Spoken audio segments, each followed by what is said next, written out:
Hey!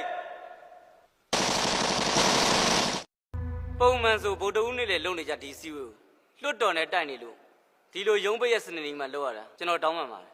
ခမရတို့ဝင်ကြီးတွေဖွဲ့မှလည်းဆွေးနွေးစရာရှိလိမ့်မယ်ကျွန်တော်မှလည်းရှိနေကျွန်တော်တို့မှတပတ်စာအလုပ်အကျွေးတင်နေလို့မဖြစ်ဘူး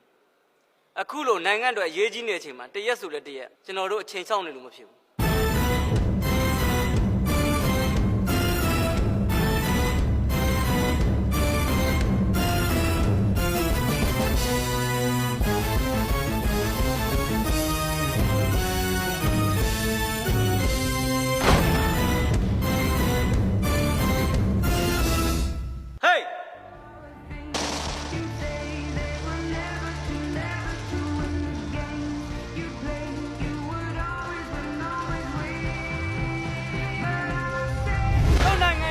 သွားခြင်းလို့ထားလုပ်နေတာမဟုတ်ဘူး